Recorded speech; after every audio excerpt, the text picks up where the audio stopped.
Something funny happens when we get older. We stop chasing things that once seemed important, and we start craving something much deeper. Peace. Real, quiet peace. Not just the kind where the room is silent, but the kind where your heart feels calm, your mind isn't racing, and your spirit feels light. After 60, this kind of peace becomes less of a luxury and more of a necessity. But what if I told you that some of the people stealing your peace aren't strangers, or noisy neighbors, or even the news on TV, they're family? Now, I know that might sound harsh. Family is supposed to be our source of love, right? Of support, connection, shared history. But let's be honest for a second. Just because someone shares your blood doesn't mean they bring you peace. And after 60, when your health, your time, and your emotional energy become more precious than ever, you start to realize something very important. Not every relative deserves a front row seat in your life. So today, we're going to talk about 6 kinds of relatives you may need to distance yourself from, not out of anger or spite, but out of love for yourself. And trust me, number 5 is going to surprise you.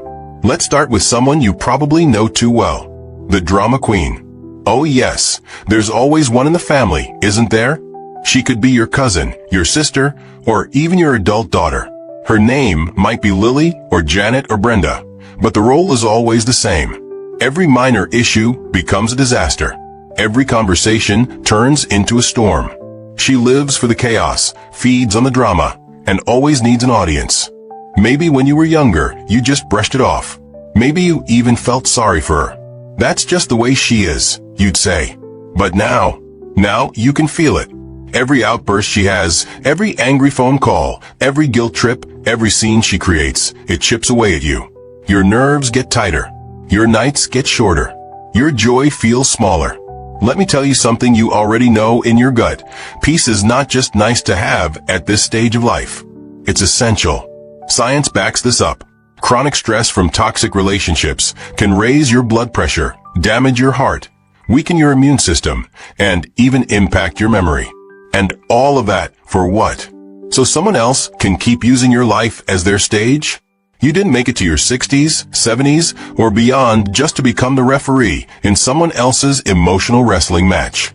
You've earned the right to live peacefully, to breathe deeply, to spend time with people who lift you up, not drag you down. Think of it like this.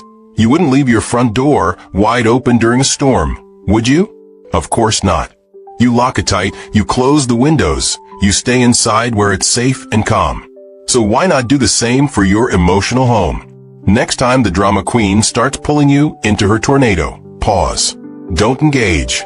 Don't take the bait. Just step back. Protect your energy like you protect your front door. And don't feel guilty. That's not cold-hearted, it's wise. Not every fire needs your water. Not every cry for attention deserves your response. Now let's move on to someone a little trickier. They don't come with raised voices or tearful outbursts. No, they come with softer words like help or emergency. I'm talking about the money leech. Now, before you start thinking I'm being too hard, hear me out.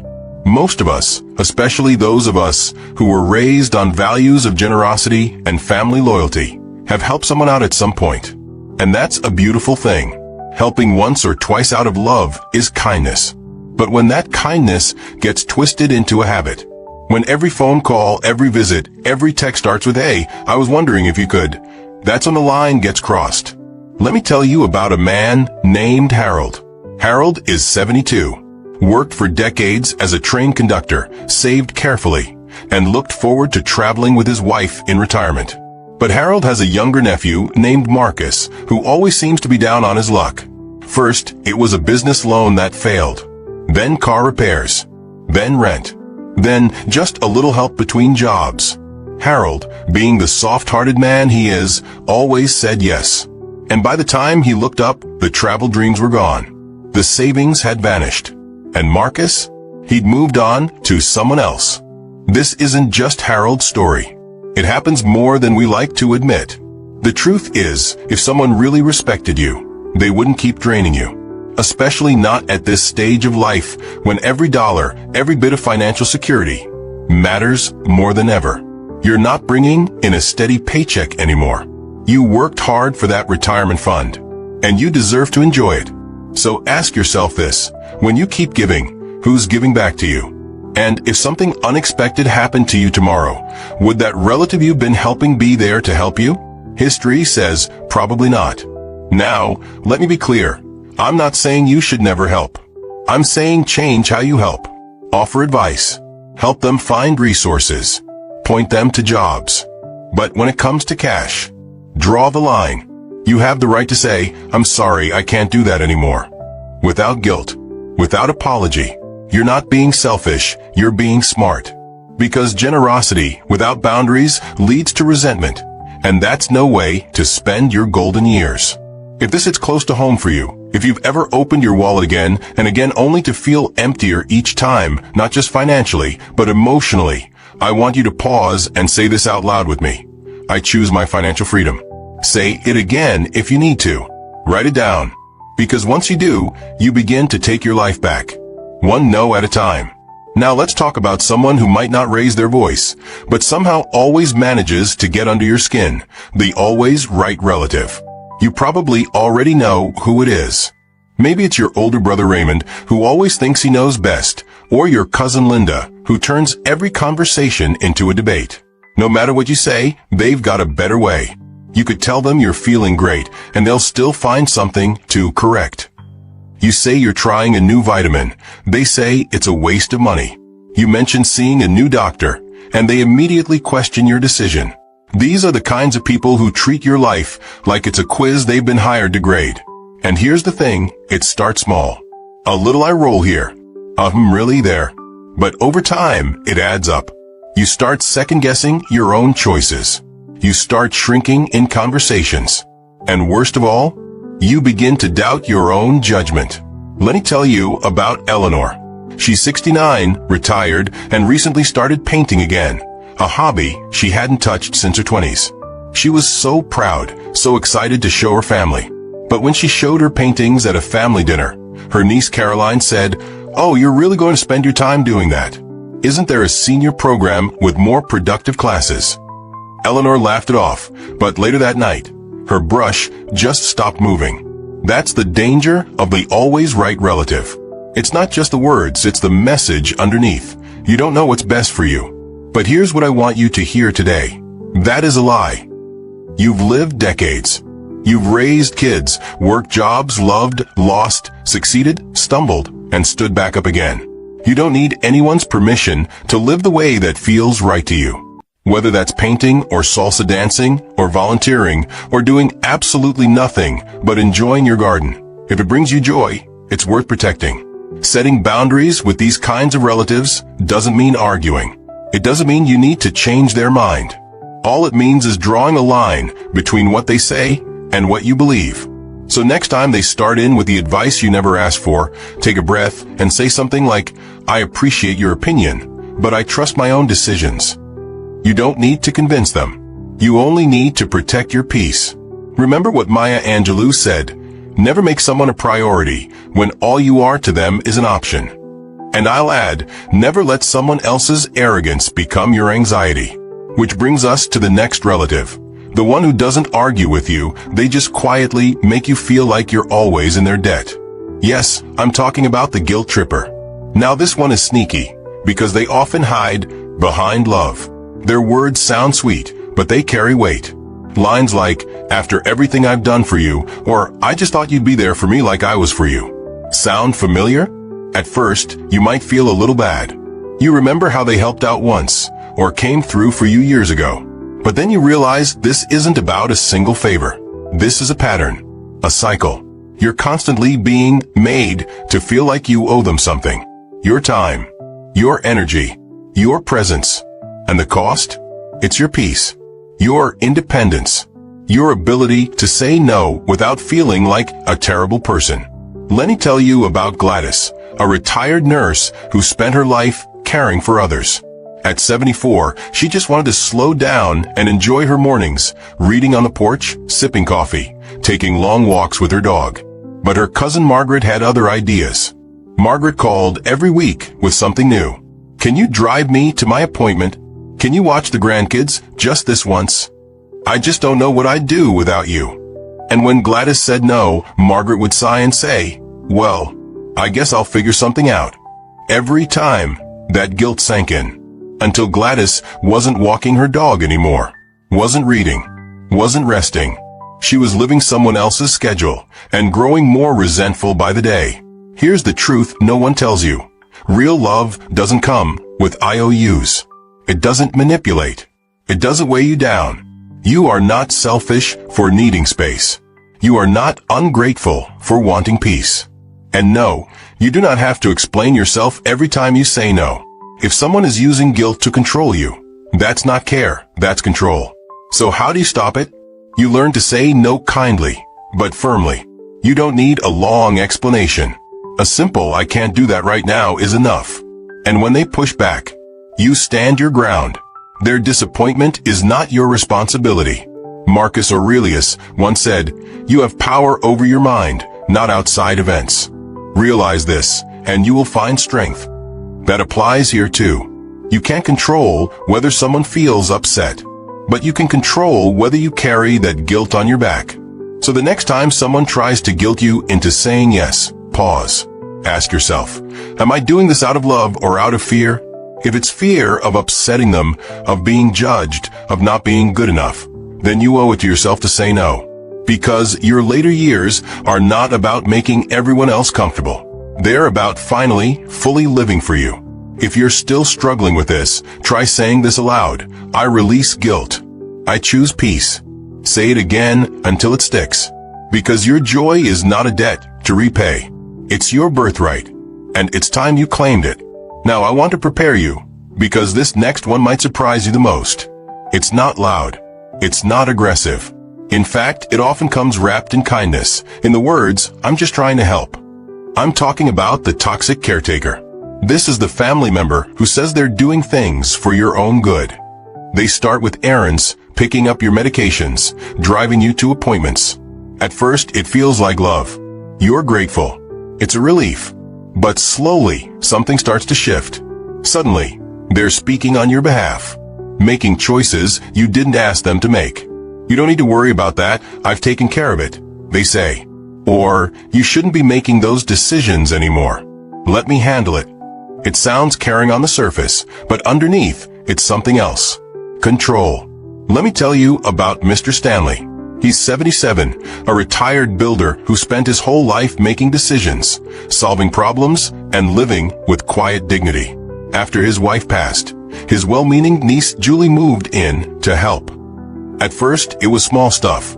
She cooked, sorted his mail, and organized his medications. But soon she was canceling his plans, choosing his doctors, even throwing out food she didn't approve of.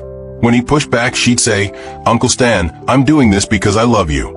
You shouldn't be stressing about these things." Eventually, he stopped fighting, stopped choosing, stopped living on his own terms. And that's what made him truly unhappy. Not aging, not his health, but the slow erosion of his independence. It's one of the most heartbreaking things about growing older, not losing physical strength, but losing the power to direct your own life. And often, it doesn't come from bad people. It comes from people who think they're helping. That's why the toxic caretaker is so dangerous. They don't realize they're crossing a line. But you feel it. You feel smaller, less capable, like you're fading into the background of your own life. But here's the truth. Accepting help doesn't mean surrendering control. There's a difference between support and takeover. And you deserve support that respects your dignity. So how do you spot the signs? Ask yourself, do they often speak for you instead of with you? Do they make you feel incapable, subtly or directly? Do they dismiss your choices, even when you're clear about what you want? If the answer is yes, it's time to set boundaries. You can accept help and still be in charge. You can say, "Thank you for your help, but I need to make that decision myself." Or, "I appreciate what you do, but please don't speak for me." If they truly care, they'll respect that. And if they don't, that tells you everything you need to know. Let me tell you how Mr. Stanley took his life back. One day, he quietly hired a part-time professional caregiver, a woman named Rosa, who asked for his preferences, included him in every decision, and never assumed. Then he sat Julie down and said, "You've helped me a lot, and I'm grateful, but I need to feel like I'm still in charge of my life." And just like that, something shifted. He began choosing again, living again, smiling again. Because real help lifts you, it doesn't replace you. Now let's talk about one final type of relative. And this one doesn't come with drama or guilt or control. No, they come dressed in perfection. You know the one I'm talking about, the perfect image relative. At every family gathering, they float in like a magazine cover. Their clothes are flawless. Their kids are honor students. Their home looks like a showroom. Their social media is filled with tropical vacations, organic meals, and perfect lighting. And every conversation somehow turns into a highlight reel. You say you're enjoying gardening. They're starting a vineyard. You mention you've taken up walking. They've just finished a half marathon. You share that you finally bought a new chair. They just redesigned their entire house. Now don't get me wrong, there's nothing wrong with success. But this relative doesn't just share their life, they perform it. And if you're not careful, you start to feel like yours just doesn't measure up. Let me tell you about Lillian. She's 71, a former teacher, kind, modest, and proud of the life she's built. But every time her niece Brooke visits, Lillian feels smaller. Brooke always arrives with something new, a luxury purse, a new car, a story about her brilliant kids, or her weekend yoga retreat. And though Brooke never says it outright, there's always an unspoken question hanging in the air. Aunt Lillian, is that all you've done? And the truth is, Lillian had done plenty. She raised 2 kids on a tight budget, taught generations of students, cared for her aging parents, helped neighbors, built a warm, loving life. But in the presence of perfection, even a good life can start to feel like not enough. And that's the danger. Because perfection isn't real. It's curated, edited, filtered. It's the best 5% of someone's life, dressed up as 100%. And the pressure to compare yourself to that illusion, it's poisonous. Your later years should not be spent feeling less than. They should be about peace, contentment, and gratitude for the life you've lived, not feeling like you have to chase someone else's version of success. Denzel Washington once said, "Don't aspire to make a living. Aspire to make a difference." And you, my friend, have already made a difference. So the next time that perfect relative tries to sparkle a little too bright, remind yourself, you don't need their life. You need your peace. Stop comparing. Start celebrating. Celebrate the quiet strength it took to survive tough years. The love you've given. The wisdom you've earned. The legacy you're leaving. Because your worth is not measured by vacations or bank accounts or Instagram likes. It's measured by the people you've touched, the challenges you've overcome, and the joy you still choose every day. So ask yourself right now, are you living to impress others? Or are you living to enjoy your journey? Because this journey, it's yours, and you've earned every single step. So now that we've talked about the 6 kinds of relatives who can quietly drain your joy after 60, the drama starters, the money takers, the guilt trippers, the control freaks disguised as helpers, the constant critics, and the perfect image performers, the big question is this: how do you protect your peace without becoming bitter or shutting out your entire family? It all starts with one simple but powerful thing: boundaries. Now, a lot of us grew up thinking that setting boundaries was rude, that it meant pushing people away or being difficult. But here's what we weren't taught. Boundaries aren't walls. They're doors. You decide who gets to come in, how far they get to go, and when it's time to close things off. At this stage in life, your time, your energy, your attention, these are limited and deeply valuable. And not everyone should get unlimited access to them, especially if they're not adding anything good to your life. Setting a boundary can be as simple as saying, "I love you, but I can't talk about this right now." Or, "I'm not available on weekends anymore." Or, "That topic always upsets me, so let's change the subject." It doesn't have to be dramatic. It doesn't have to come with an argument. And most importantly, you don't need permission to protect your peace. Because if you don't set the boundary, someone else will, and it will always benefit them, not you. Warren Buffett once said, "The difference between successful people and really successful people is that really successful people say no to almost everything." That includes emotional vampires, guilt trips, and the cousin who only calls when they need something. And when you do say no, say it without guilt, without backpedaling, without the nervous laugh or 10-minute explanation. You are not being difficult. You are not being selfish. You are being wise. Now, let's take it one step further. It's not just about saying no to others. It's about finally saying yes to yourself. And that brings us to the second big step, prioritizing your own well-being. I want to tell you about someone named Dorothy. She's 73 and spent most of her life doing things for others. Raising 3 kids, caring for her in-laws, volunteering at church, cooking for every family event. She was everyone's go-to person. But when she finally retired, she had a dream. Peaceful mornings, travel, reading again. But guess what? The calls didn't stop. Mom, can you watch the baby? Aunt, can you pick up groceries for Uncle Sam? Can you come over just for a little while? And Dorothy said yes. Again and again. Until one day she realized she was retired, but more exhausted than ever. That's when she made a change. She started waking up an hour earlier, just for herself. Quiet tea on the porch. A book she loved. She stopped answering calls during her me time. She said no without apology. And slowly, something amazing happened. The world didn't fall apart. People adjusted. They respected her space. And she finally felt like her time was hers again. Your golden years are not just about rest. They're about reclaiming the life you spent decades building. And that's not selfish, it's necessary. Because if you don't take care of your body, who will? If you don't protect your mental peace, who will? If you don't claim your joy, who will hand it to you? Self-care, especially after 60, is not optional. It's survival. It's how you stay strong enough to keep showing up on your own terms. So if you've been pushing your needs aside to keep the peace or to keep people happy, ask yourself, at what cost? And then take one small action today that says, I matter too. Finally, we arrive at the last and often hardest lesson, learning to let go. Letting go doesn't mean cutting people off. It doesn't mean being angry forever.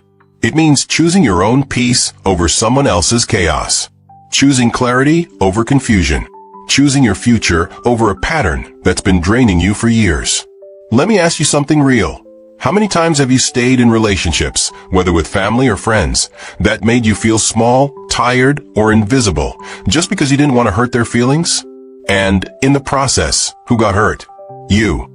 Letting go is about setting yourself free from expectations that no longer serve you. Free from old guilt. Free from unspoken rules that say you always have to be available, agreeable, or forgiving, no matter what. And I know it's hard, especially when it's family, especially when the ties go back decades. But sometimes, the most loving thing you can do for everyone involved is to stop playing a role that doesn't fit you anymore. Letting go might mean fewer phone calls. It might mean shorter visits. It might mean finally telling someone, I can't do this with you anymore. Not out of cruelty, but out of care for your own heart. And if you feel scared doing that, just remember this. Resentment is like drinking poison and hoping the other person gets sick. You're not hurting them by holding on to guilt or frustration. You're only hurting yourself. So what are you still carrying? Which relationships leave you tired instead of uplifted? Who in your life only shows up when they need something and disappears when you do? And most importantly, are you ready to let go? Because once you do, once you protect your boundaries, prioritize your joy, and let go of what's been weighing you down, you will feel something incredible. Lightness, freedom, peace. The kind of peace that allows you to sleep better, laugh louder, breathe deeper. That's what these years are for. Not just surviving, but truly living. So I'll ask you again, are you living for other people's comfort, or are you finally living for your own joy? If this message spoke to you today, I want you to write in the comments, I choose peace. Let the world know you're ready to live your truth unapologetically. And if you've ever dealt with any of these 6 types of relatives, share your story. Someone out there might need to hear it. Until next time, take care of your heart, your time, and your peace. Because you've earned it. And don't forget, the power to protect your joy was never in their hands. It's always been in yours. You hold the power within.